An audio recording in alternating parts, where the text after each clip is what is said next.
We go, God, thank you so much for just a great time with the worship team last night. It was so great, and I'm so full. And Pastor Drew preached a great message, and it spoke to my heart. And God, it even did a little bit of work, and it just came over us a little bit. And look, some of the dirt's coming out of my life, God, because I did some work with Jesus. Amen. I'm doing work. I'm doing what I'm told to do, what God has asked me to do, what my adults have told me to do, and I'm doing some work.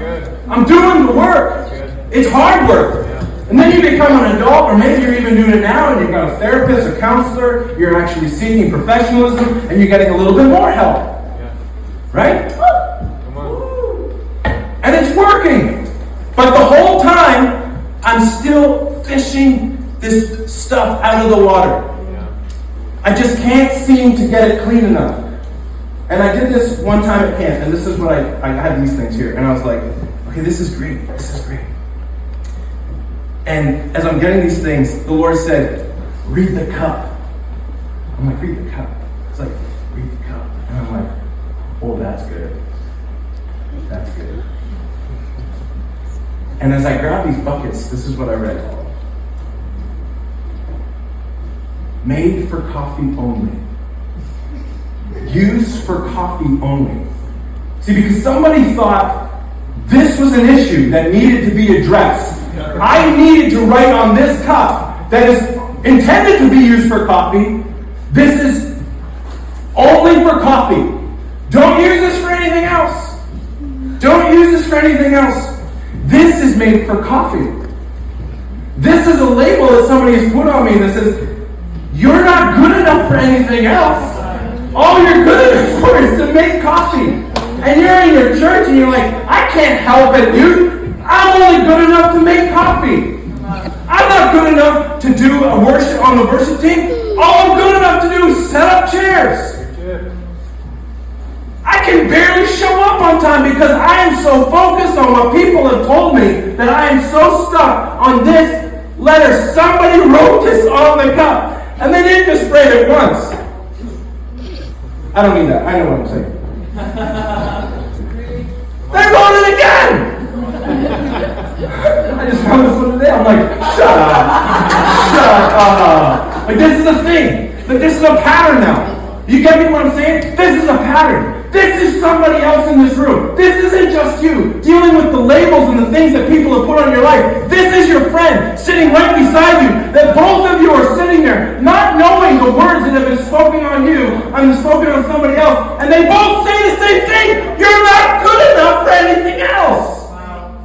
You're only made for chairs and coffee and doing the thing and showing up, and good for you for going to school. And that's all you'll ever do. You'll never amount to anything. You're only made for coffee. And then here's the thing, we go through life and we don't even know that our friends are dealing with the same things that we're dealing with. And we come to youth camp, and this is what's so powerful, is that we have all of these things. Well, this is only made for milk. And this is only made for water because it's clear and people need to see that it's water. And this is made for tang. And this is made for that really crappy peach juice. You know what I'm talking about, right? You know a lady that doesn't stir it all the way, and then you get to the bottom, you're like, whoa! Woo! I got the bottom. Some of you got that this week with the juice jug up there. You're like, woo! That's the bottom. And we are told that these are made for one thing, and my wife bought these, and these are only for fancy occasions. You don't dare use those for something else. And this is the beautiful thing about God. Is you see, you think that you were made for one thing and one thing only. And Jesus actually came in the first stories that we hear about him. He's walking the beach. And he's going, hey, I will make you a fisher of men. And they're going, what? We're already fishermen.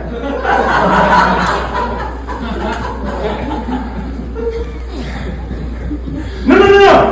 Let me tell you what. I will make you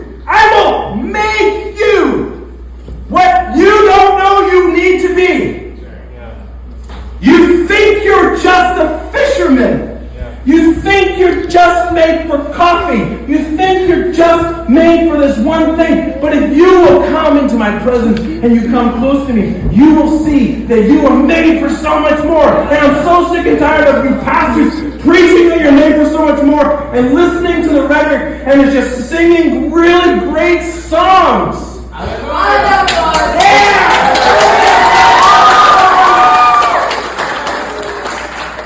But then somebody comes to youth camp who originally thought they were made for coffee. And they discover that they're not made for coffee anymore. And here's the beautiful thing. We come to youth camp and we go, God, I'm coming to youth camp and I'm getting filled up. And this one goes, oh, there's the line. Don't fill above this line. It actually says, fill to line. Isn't that funny? Isn't that what we put on our lives? God, fill to this line. Are you getting this? Is freaking awesome. Fill to this line. Oh, you went over the top. Now I gotta get some out. Now I got some out. Now I'm back to the level that I'm comfortable with. I can't handle it, Lord. I am preaching your life. You know why? Because I'm preaching my own. And somebody said to me one time that you were only made for this, and then finally I went to a youth retreat. It was like this, like camp. And I realized that I was actually made for much more than coffee. Yeah. And God didn't just do something in my life. He actually filled me up. It was so overflowing that my life actually began to spill out over to other people's lives. And then the more it spilled into other people's lives, they discovered that they were also made for more. And you see, I'm not just called to just work on myself. I'm actually supposed to be bonded together in the love of Christ and actually to share in the goodness of Christ. And the more we do that, then we can pour our lives into our friends. That's awesome. And the more we actually start to pour our lives into our friends, then they seem to it seems to clean up their lives too. And now they're dressing different, they're talking different, they're showing up to youth group, they don't care what their other friends think because they're actually working like we're working, and they're realizing that we were made for more than coffee. Yeah.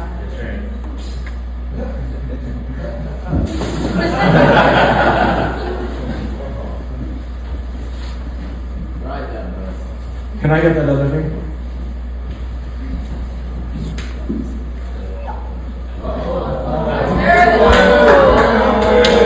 You see, I can work on this all day long, but it is still, it's good. I might drink that, but I probably wouldn't. And I've done a lot of work. I'm now an adult, scary, and I've done so much work that I feel better, I look better. I'm dealt with some of my trauma. I've dealt with the things that Mr. Martin has said, and I think I'm doing pretty good for myself. And what I realized is that there's so much more that God wants to do. This one? Or this one?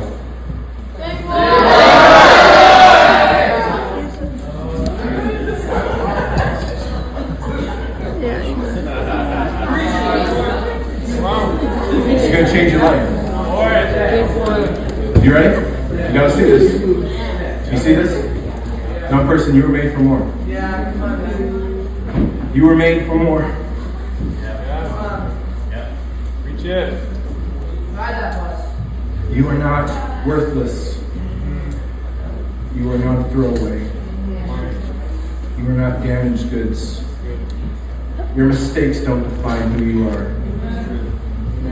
You were chosen. You were selected. You were set apart. He sought you. He chased you. He found you. He wants you. He went right for you. And he wants you so close. And the closer you are to God, the bigger he feels. And God is working so hard to get your attention. He's standing at the door and he's knocking this weekend. And you can decide how far or how close you're going to be. But the only way to actually clean ourselves is to actually become so full with the presence of God that if we cannot contain what he wants to do in our lives, And He is changing you. And the closer you get to God, the closer He wants to get to you. He says, draw near to me and I will draw near to you. He says, I will come close to me and I will open up the floodgates and see that you cannot even contain the blessings and the things that I will pour out into your life. And the only way to actually become clean with God is actually to become as close as you can to Him.